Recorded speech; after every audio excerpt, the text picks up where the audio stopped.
同一种恨唤醒我。你和我的故事陨落得像烟火，像飞蛾在扑火，任由宿命操控魅惑。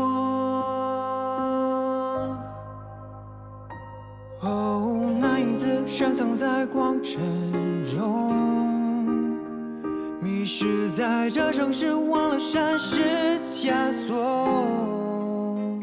用爱图个归宿，却自食其果，不由你我。不然释怀偏执，是不过的坚持，用一生的遗憾写成诗。我乱总太迟，原来你只是手心的影子。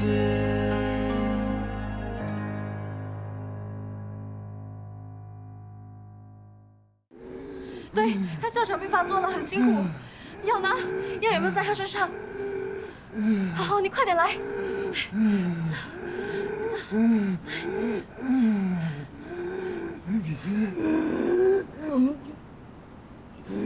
没事，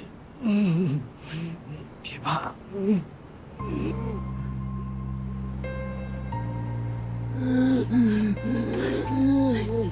你们到底是谁？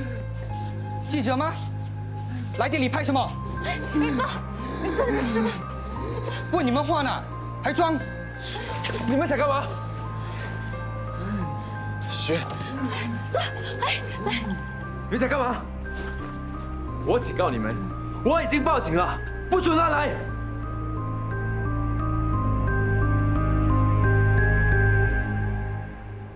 这也太奇怪了，警方怎么可能搜不出线索？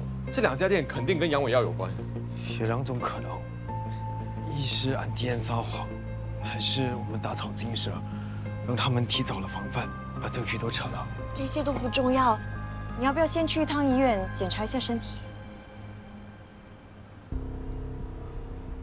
其实我的身体没那么娇贵，不需要动不动就去医院的。对啊，我哥只是小喘，又没有受伤，我们回家休息就好了。对不起啊，都是我不好。其实刚才中药店那个人没有要追的，我们好像没必要跑，都是我不够镇定，连累了大家。是我的问题，我不放心阿聪一个人去，让他叫大家一起去冒险的。这也不算冒险，我们本来就没有打算做什么，买瓶药而已，能出什么问题？你们几个以后做事别莽撞了，没必要知道的事就少管，再这样闹下去，我瞒不住你爸的。Uncle Frankie， 你是不是知道些什么没有告诉我们？有些人没必要招惹，你们也招惹不起。可是我们也不能就这样。别说了，这件事我会跟进的，你们别插手。那你各回去休息吧。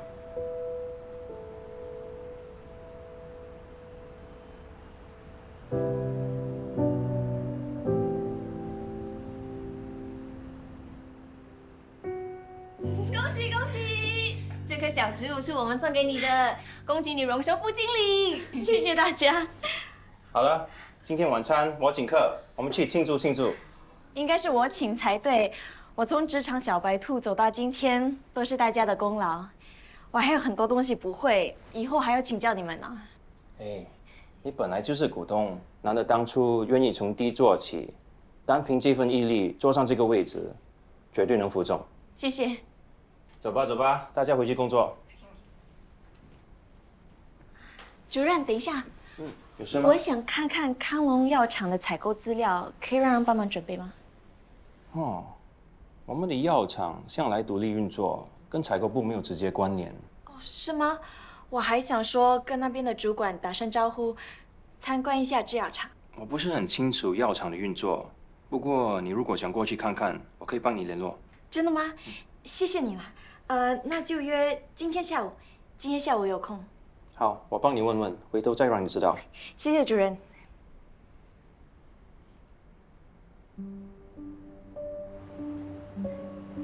谢谢你啊，这是我第一次来药厂，原来制药部门有这么多细节，今天真的大开眼界了。各有各的复杂，每一行都是一样吧。Uncle Frankie， 他平时也会来药厂的吗？对呀，他跟我们的总经理 Paul 有交情。前几年 Frankie 在康龙任职的时候，制药厂的很多事都经他的手。后来他辞职过后，当了总裁的私人助理，也会经常回来找 Paul 吃饭。啊，Mr. Wen， 不用送我了，我车就在前面。好的，有什么事再联络我啊。嗯。没问题吧？ Uncle Frankie， 你忙你的。哎，你怎么会在这里啊？我刚升职，想要来了解一下药厂的运作，顺便认识一下主管。哦，恭喜你啊！我还有点时间，要不要去附近喝杯咖啡啊？不了，我有点事要处理，改天吧。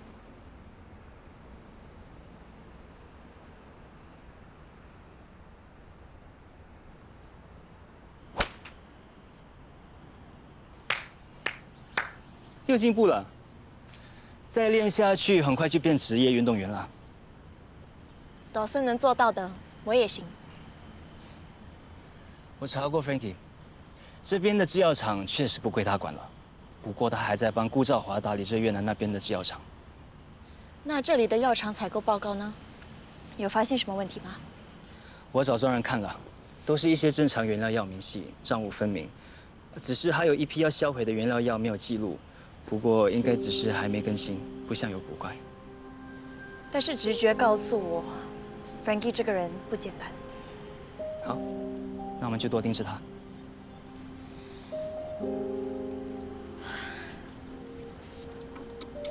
我们别讲公事了，你最近那么累，不如找个地方放松一下。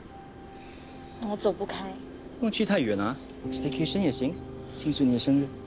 生日不行，我要约人，有正事要做。为了顾允泽。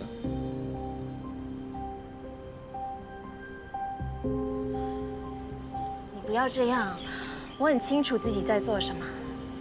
我对那个傻子一点兴趣都没有，他只不过是我留着以后对付顾兆华的妻子而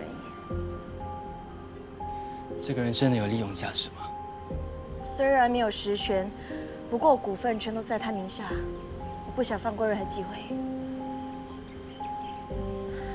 可是这个人比我想象中难搞，如果真的不行，只好跟他做普通朋友了。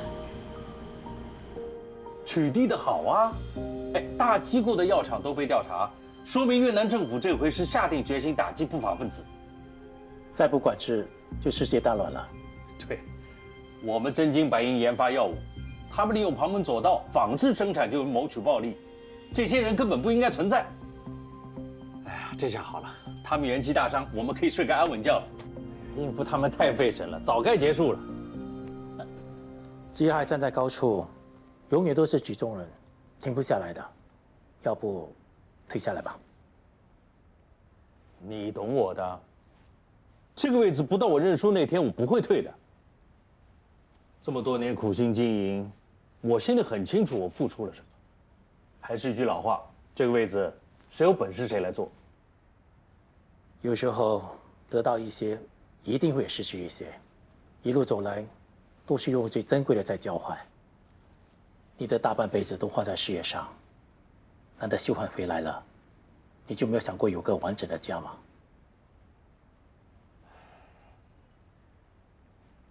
有些事情假装不来，一把年纪，美满幸福演给谁看？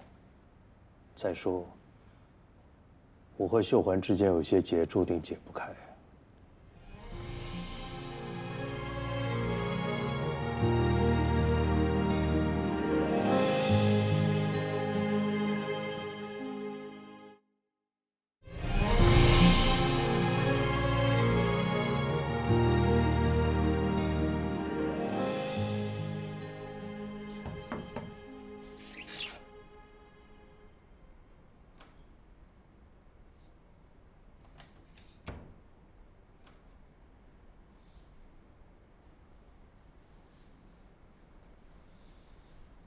云聪，早啊。还早，中午1点了，今天怎么这么贪睡啊？感觉很累啊。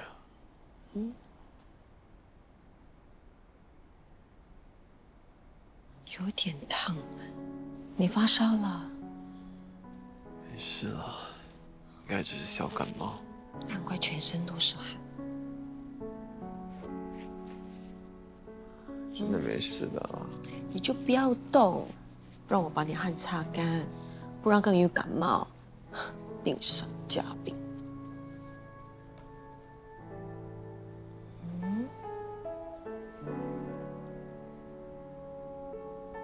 哎，你额头上的疤呢？什么疤？小时候跌破额头，缝了几针的疤。我小时候没有摔破头。有，那年我出国公干，刘姐打长途电话给我，说你摔破了头，睡迷糊啦你。真没有这件事啊。我听了之后就马上赶回来啦，结果我就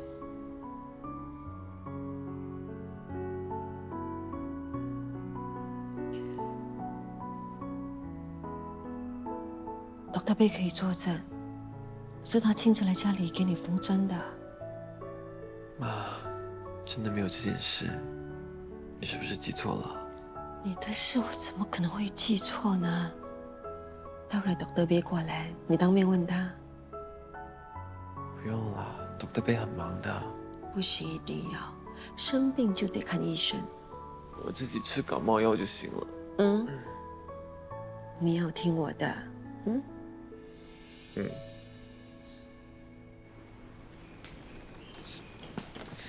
你看吧，就只是普通感冒，不需要特地叫 Dr. 贝下来的。你小时候生病啊，我都会听 Dr. 贝的，他来了我才比较安心。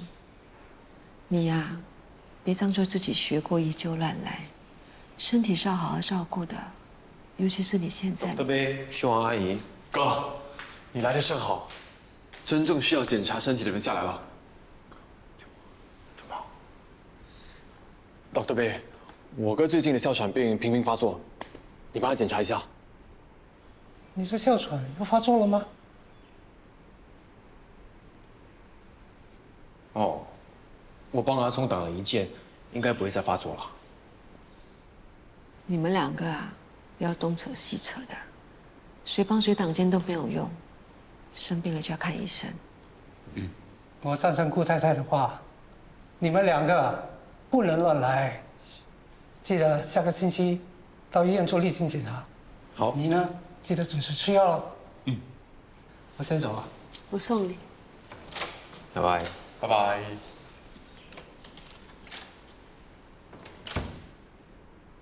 出卖我没义气。我今天只是普通感冒，你看我妈那么紧张，我是借你来缓和一下气氛。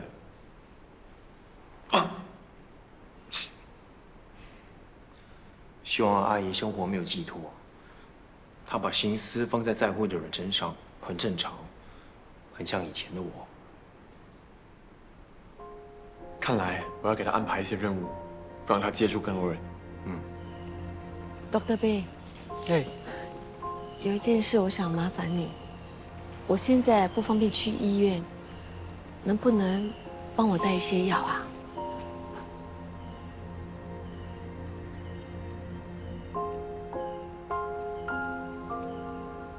抗焦虑的药和安眠药，你在吃这些药吗？老毛病，我已经吃了好几年了。你放心好了，这些药是医生开给我的，我经常吃，只是现在我不方便去拿药。这些药不能随便拿呀。不如这样吧，我回去问问同事，帮你预约看诊时间，好吗？预约啊，让我想一想，你能不能问问你同事，看这次可以破例吗？还有，千万不要让云聪知道，我不想他担心。顾太太，我要用你刚才说的一句话劝你：生病看医生才是正确的做法。我会的，谢谢你啊。哦，我走了。Dr. 贝，请等一下。我好像要问你一件事，一时之间又想不起来。啊，你还记得允聪小时候摔破头的事吗？摔破头？嗯，他7岁的时候摔破了头，是你在家里给他缝的针。允聪问了这件事，硬要说我老糊涂。缝针没有啊？没有吗？那时候我去越南公干，家里打来的电话，说你已经赶来家里帮他缝针了。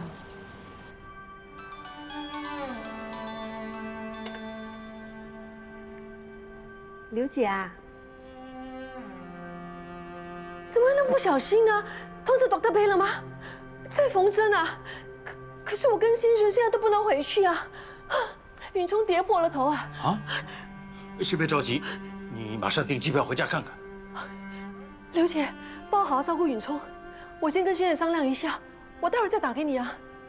如果我回去的话，那印度那边的工厂怎么办呢？越南这里我们已经安排好了，那印度那边应该没什么问题。参观药厂的事情我来应付，你赶快收拾一下吧。哦。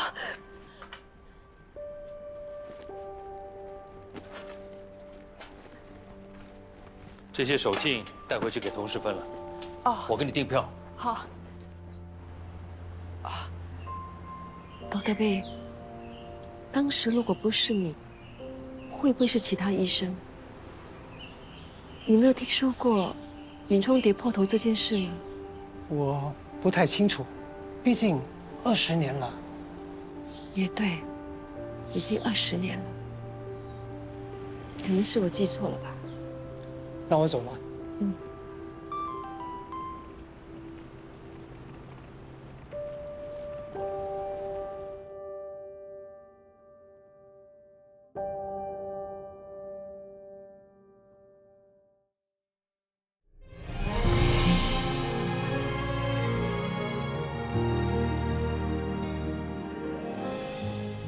你猜对了，这就是我安排给你的任务。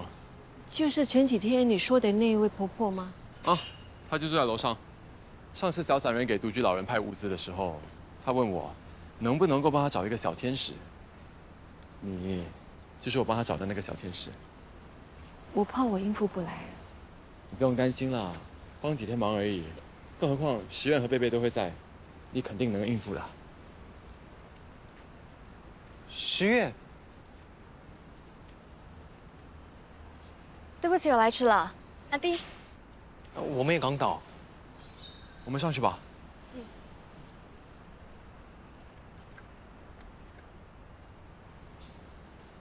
婆婆，婆婆，我们是小散人的志工。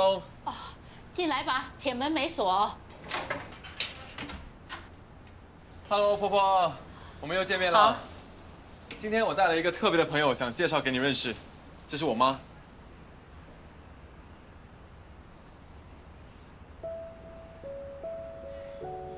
太太，刘姐，我真的没有想到还会再见到你。是啊，你们都不认得刘姐了吗？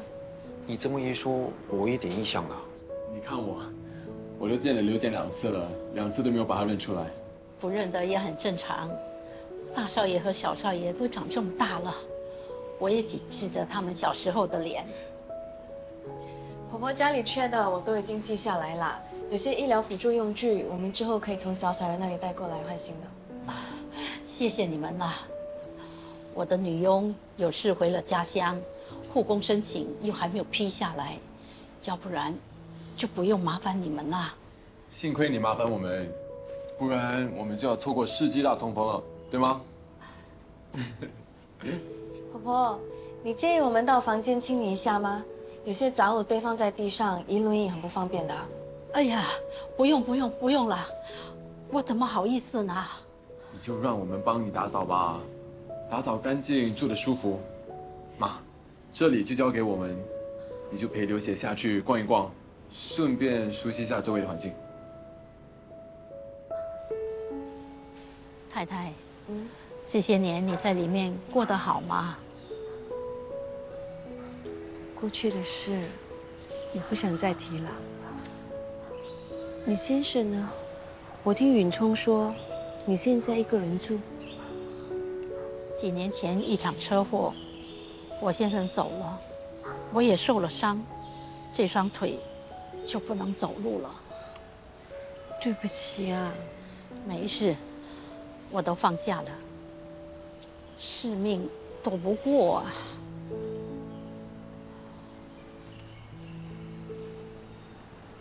刘家，以前是你照顾允聪，现在换我来照顾你。记得当年你被判罪坐牢，先生赔了一笔钱，把我们一批人都打发走了，没有留下来照顾好少爷，是我对不起你。事情发生的太突然，孩子们还小，赵华一定是担心我做了的事影响了允聪他们，把你们辞掉，就不会有人讨论我了。收拾的怎么样了？你哥呢？他在外面，这里太多灰尘了，我叫他打扫客厅。很少看到安迪这么开心。我没有听过我妈提起过她有朋友，今天难得遇到熟人，能够叙叙旧，她开心，我也开心。杨伟耀的事解决了吗？ Uncle Frankie 说他会处理，他不希望我们插手。你呢？学校的课业怎么样？还能应付吗？我过几天就到医院实习，顺利毕业的话，就当真正的护士了。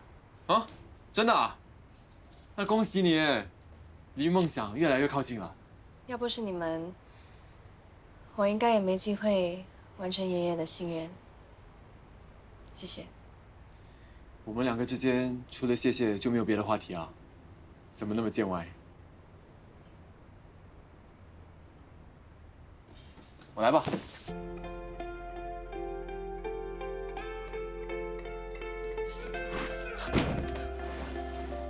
小心！似曾相识的对望，隔着陌生的荒凉，那些刻骨铭心的雪花，雨暖了就融化。心有灵犀的天。你看，下雪了。你还笑？弄到满地都是了。反正都要收拾嘛，没差了。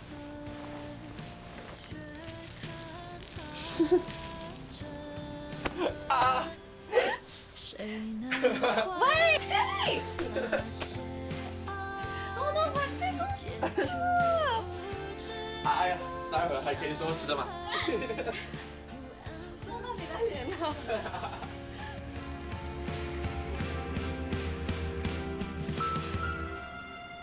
大哥，这就是你刚刚提到的回收制冷剂啊？是的，我们在回收制冷剂，这样就不会排放破臭氧层和制造温室效应的气体了。这样很好啊！现在科技那么发达，大家都讲究环保。小少爷，饭菜都凉了，大少爷还没下来吃饭。哦，我上去叫他。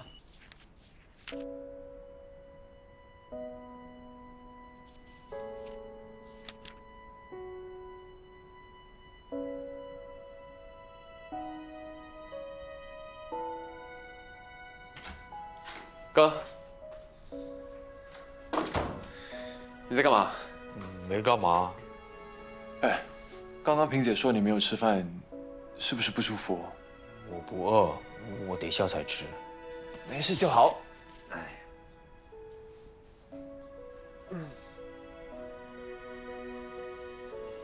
聪啊，我我问你啊，你有没有喜欢什么人啊？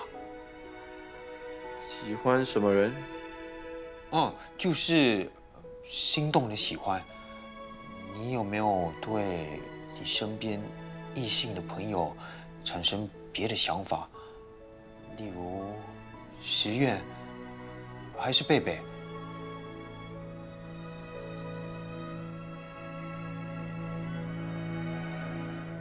你今天有点奇怪啊！不要告诉我有让你心动的女生。我是在问你啊，你有没有可能喜欢贝贝啊？不可能啊！贝贝就是个小妹妹。那石月呢？我看你们的互动还蛮自然的。石院，她对谁都是那张脸。我经常逗她，是想让她跟我们的相处放松一点。就这样而已吗？啊？那你还想怎样？我跟你一样，都把石院当成好朋友。我还以为你喜欢他呢。我还以为你懂我，你跟妈一样，问同样一个莫名其妙的问题。我跟石院嘛，怎么说？唉，反正就是好朋友，纯友谊关系。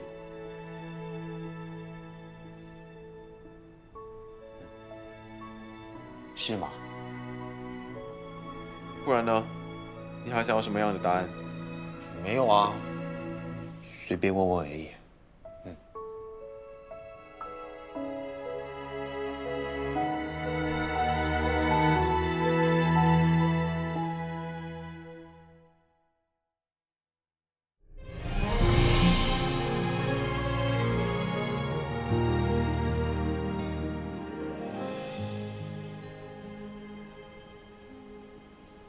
你知道石院在哪个部门实习吗？我没有问细节。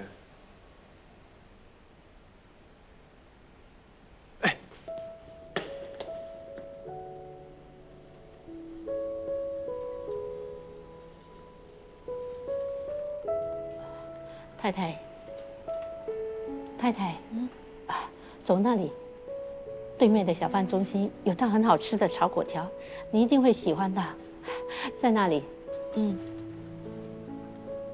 哥，走吧。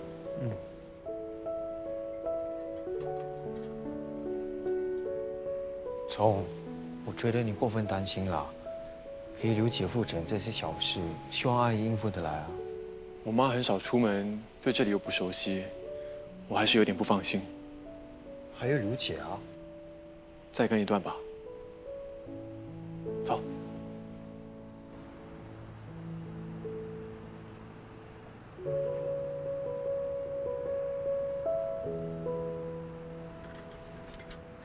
刘姐，等我一下，我有拿雨伞，我帮你遮太阳啊。好好。刘姐，刘姐，石月，石院，你怎么会在这里的？我在这里实习2天了，你陪婆婆来复诊了。允松呢？没有陪你过来？没让他跟着来，我自己可以应付的。你们要去哪里？我陪你们去。去对面的小贩中心。好啊，我来带。耽误你上班的时间。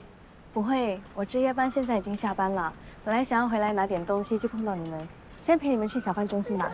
董事小姐，我小孩受伤了，可以帮忙吗？我带你们去急诊室，来，让我抱他。让我来吧。哎，发生什么事了？他刚从楼梯摔了下来，流了很多血。需要缝针。妈，你先送刘姐回家吧。来，走吧。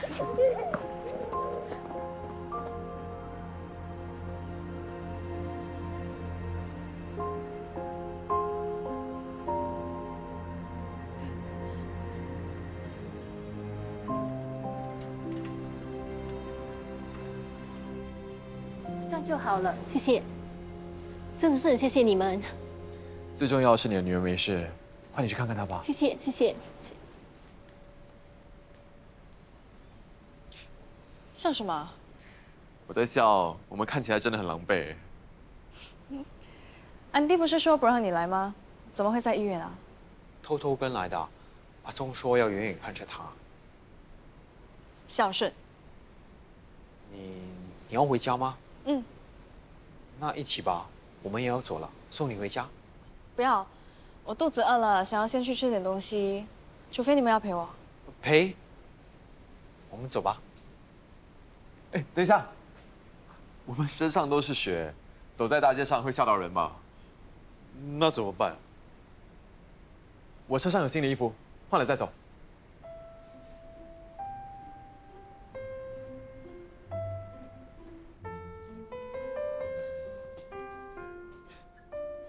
幸亏这衣服是我们3个人一起穿，不然我们其中一个在街上跟诗苑走着，真的很像情侣装。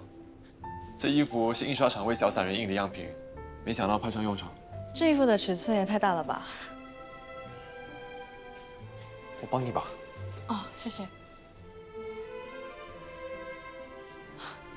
你们这样很尴尬哎。折个袖子有什么好尴尬的？除了折袖子，如果你有其他事需要帮忙的，比如工作上遇到什么问题，我可以跟你一起讨论。想到了再问你。那我可以要你手机号码吗？可以通过手机联络。你的号码你跟顾允聪拿就有了。我尊重你，你肯给我，我才要。我哥做事情很有原则的。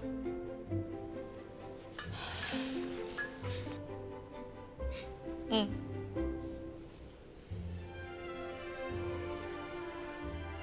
好了，可以吃饭了。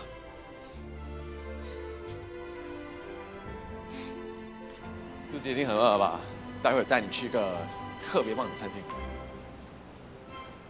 不好意思啊，我的车子好像是坏了，请问你们赶时间吗？可以帮我看看吗？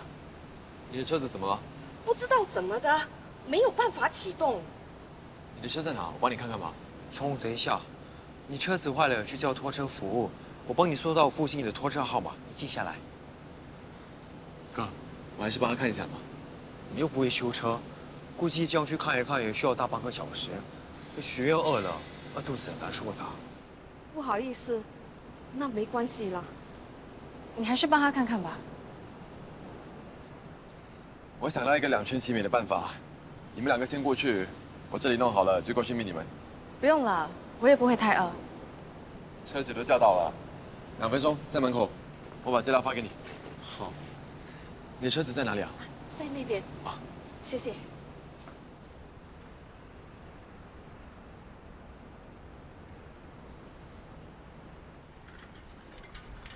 太太，太太，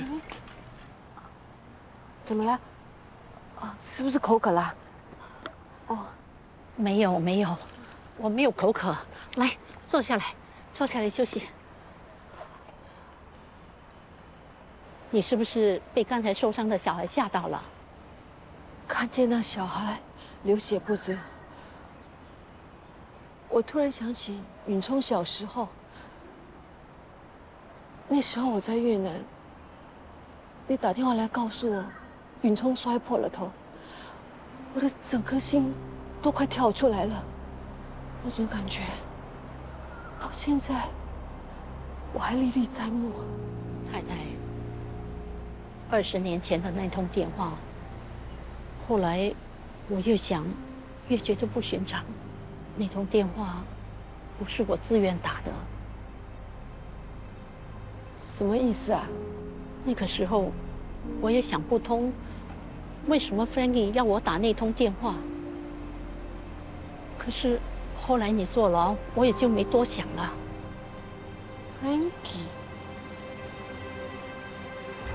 Frankie 叫你打的电话？那时我跟赵华在越南，他不是有急事去了印度吗？他怎么让你打的？没有啊，那时候他在我们家站在我身旁，他要我告诉你小少爷受了伤，叫你赶快回来。喂，太太，小少爷烧破头，流了很多血，有通知了，在缝针了。好，拜拜。为什么要我骗太太呀？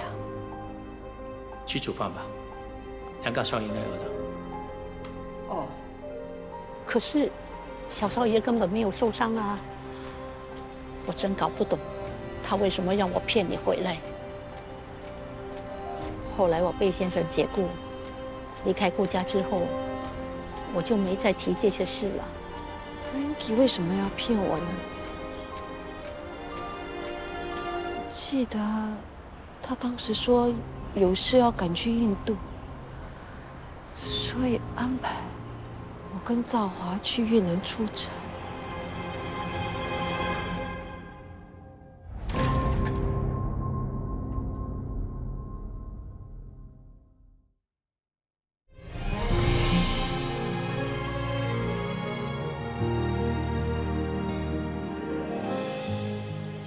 谢谢。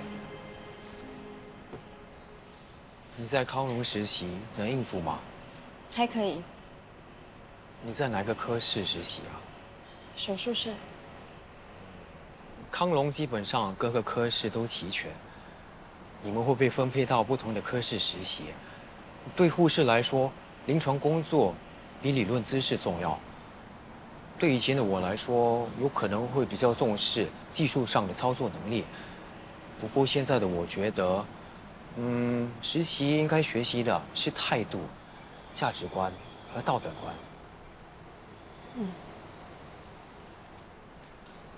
我的话题很枯燥吗？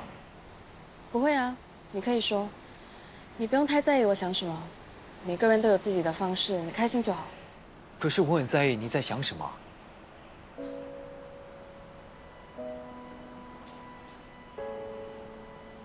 我不知道为什么，就是很在意。虽然你平时跟我说话的时候很少超过10个字，可是每个字我回去之后都会细细琢磨。无论是批评也好，教训也好，我都希望自己能够变好一点，多靠近你的世界一点。我很怕自己又做错事，让你讨厌我。我怕你疏远我。我很想像阿聪一样，做一个可以待在你身边，让你舒服自在的人。谢谢你，这么在乎这些。不过，你真的没有必要为了讨好谁，而改变自己本来的样子。我不在意改变，因为我希望你也能喜欢我。就对异性朋友的喜欢，像男女朋友的喜欢。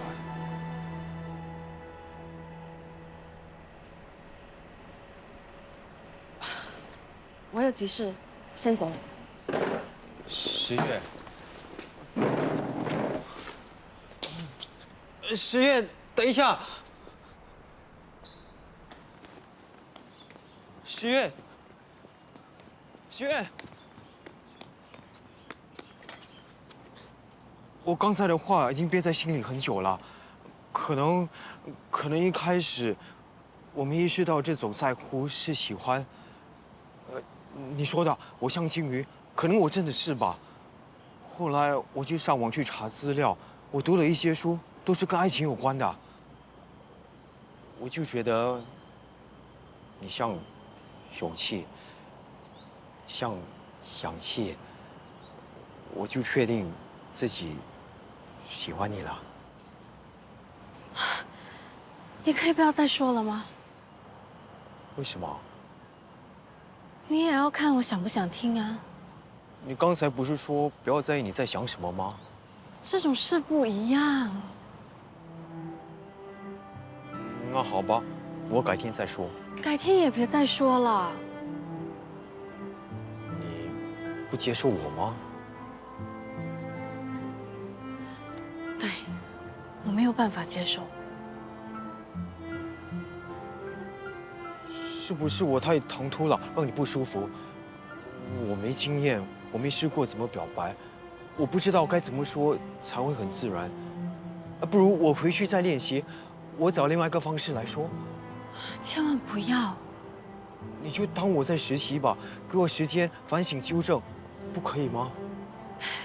感情没有办法努力，它没有理论，不适合就是不适合。可是，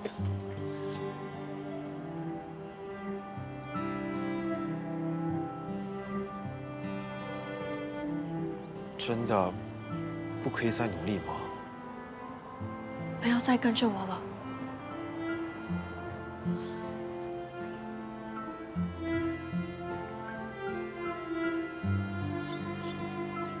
先生，你的信用卡。谢谢。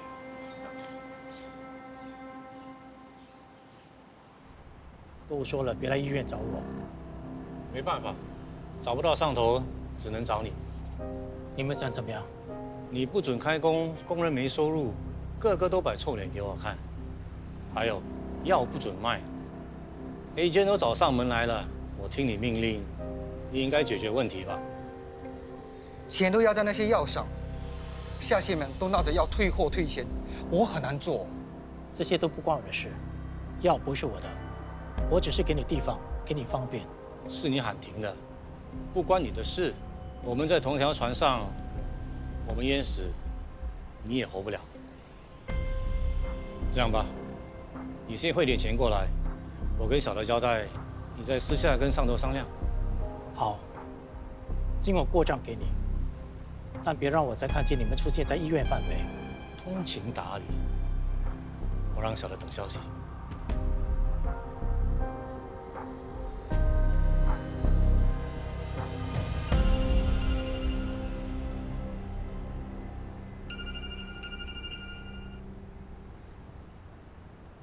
喂，什么事啊，秀焕？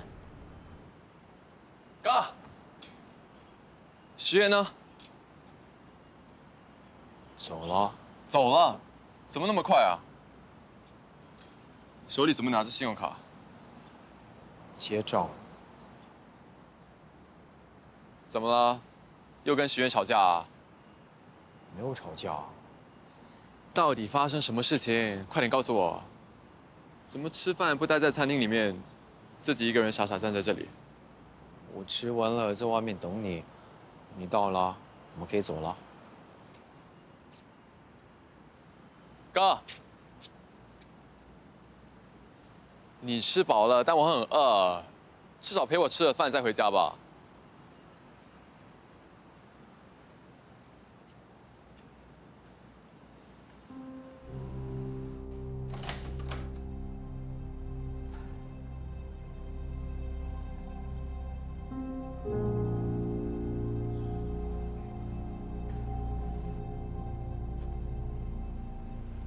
怎么了，秀涵？还记得刘姐吗？我最近遇见她了，她跟我说了当年的事，想找你求证一下。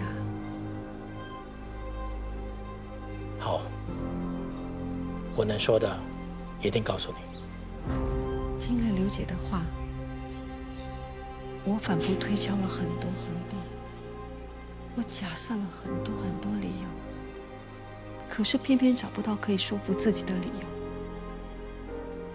我想不明白，20年前为什么你要让刘姐打那通电话？为什么要她说谎？你有事瞒着我，对吗？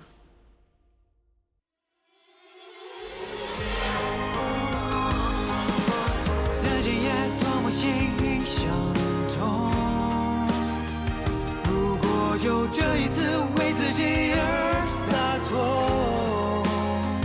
用恨图个解脱，终究还是空，怎么看透？